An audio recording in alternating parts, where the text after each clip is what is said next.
Assalamualaikum warahmatullahi wabarakatuh. Perkenalkan, nama saya Tasya Nafali, dengan NIM 2022 1103.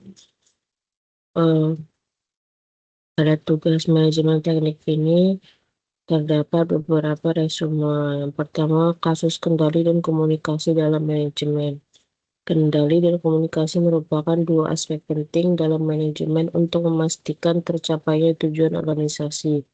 Dalam banyak kasus, kendali yang lemah menyebabkan ketidaksesuaian antara rencana dan implementasi, sementara komunikasi yang buruk dapat mengakibatkan misinformasi, rendahnya produktivitas, atau konflik internal.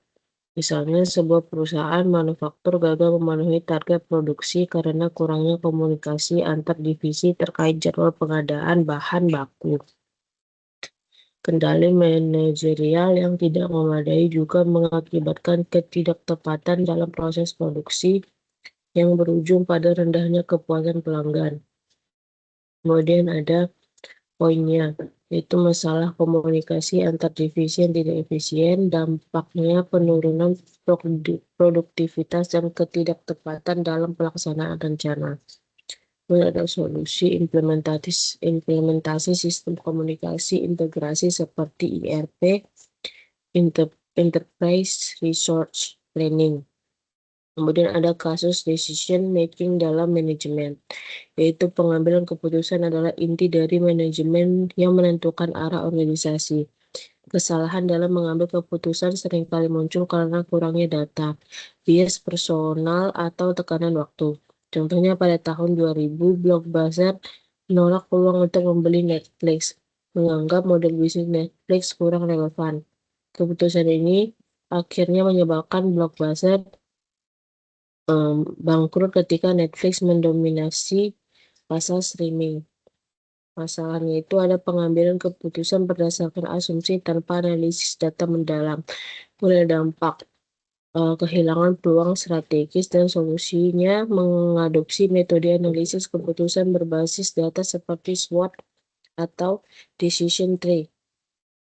Kemudian ada kasus strategi manajemen serta pengembangan dalam dunia industri. Manajemen strategi bertujuan menciptakan keunggulan kompetitif melalui perancangan jangka panjang.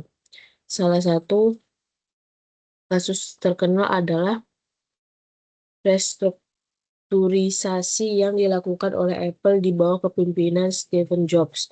Strategi Jobs dalam fokus pada produk unggulan seperti iPhone dan memotong link produk yang tidak relevan membawa Apple menjadi perusahaan teknologi terkemuka.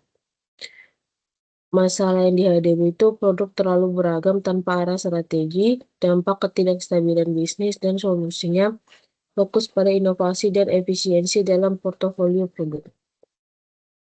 Kemudian kasus manajemen kinerja dan perspektif balance scorecard dalam dunia industri.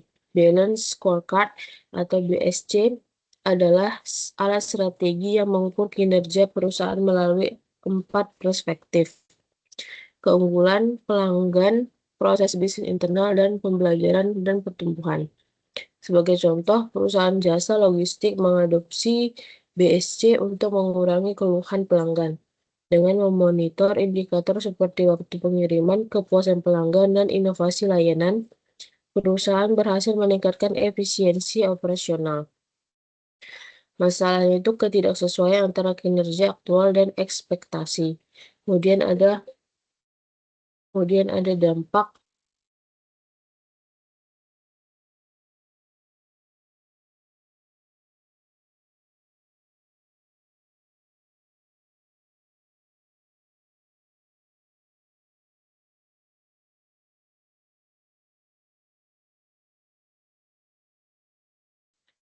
dampak kepuasan pelanggan, yaitu solusi implementasi BSC untuk evaluasi kinerja secara holistik. Kemudian ada kasus manajemen operasi terkait dengan tujuan, potensi, dan konflik pada organisasi nirlaba. Manajemen operasi dalam organisasi nirlaba seringkali dihadapkan pada keterbatasan sumber daya dan konflik kepentingan. Misalnya, Sebuah LSM kesehatan berfokus pada distribusi vaksin, namun menghadapi tantangan dalam logistik dan tekanan dari kelompok tertentu. Dengan tujuan memberikan layanan kesehatan maksimal, organisasi tersebut menerapkan sistem distribusi berbasis zona prioritas untuk memaksimalkan dampak. Masalahnya itu ada konflik antar sumber daya terbatas dan kebutuhan besar. Dampaknya pelayanan tidak merata. Solusinya penggunaan strategi berbasis data untuk alokasi sumber daya. Kemudian ada pengetahuan dasar tentang bisnis dan kasus toko pebisnis. Bisnis adalah kegiatan yang bertujuan menciptakan nilai melalui produksi barang atau jasa. Seorang tokoh inspiratif adalah Elon Musk yang membangun Tesla dan SpaceX dengan visi transformasi energi dan eksplorasi ruang angkasa. Max menghadapi berbagai tantangan termasuk hampir bangkrutnya Tesla pada 2008, tetapi berhasil mengatasi melalui inovasi dan strategi keuangan yang tepat. Poinnya itu ada pelajaran, keberanian mengambil resiko dan inovasi sebagai pendorong utama kesuksesan. Ada kasusnya itu Tesla berhasil menjadi pemimpin pasar mobil listrik meski menghadapi skeptisisme awal. Kemudian ada etika bisnis dan kasus dalam industri. Etika bisnis adalah pedoman perilaku dalam menjalankan kegiatan usaha. Pelanggaran etika harus menyebabkan kerugian reputasi seperti kasus Volkswagen pada skandal emisi diesel. Perusahaan menggunakan perangkat lunak ilegal untuk memanipulasi hasil uji emisi yang berujung pada denda miliaran dolar dan penurunan kecepatan publik. Masalah yang dihadapi itu manipulasi data dan untuk keuntungan jangka pendek. Dampaknya kerugian finansial dan reputasi. Kemudian ada solusi penegakan budaya, integrasi, dan transparansi. Jadi kesimpulannya, manajemen adalah proses yang kompleks melibatkan berbagai aspek seperti kendali, komunikasi, pengambilan keputusan, strategi kinerja, operasi, etika, dan pengelolaan bisnis secara keseluruhan.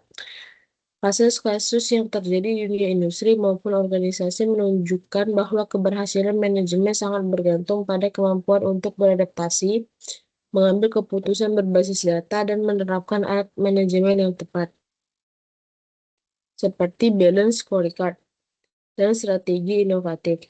Etika dan integrasi juga menjadi pilar penting dalam menjaga keberlanjutan bisnis. Pelajaran dari tokoh-tokoh inspiratif seperti Elon Musk atau kasus seperti Volkswagen menunjukkan pentingnya inovasi, keberanian mengambil risiko, dan menjalankan bisnis secara bertanggung jawab. Dengan pemahaman menyeluruh terhadap aspek-aspek ini, manajemen dapat memastikan bahwa organisasi tidak hanya mencapai tujuan, tapi juga menciptakan dampak positif dan berkelanjutan bagi masyarakat. Sekian presentasi manajemen teknik saya, lebih kurangnya mohon maaf. Wassalamualaikum warahmatullahi wabarakatuh.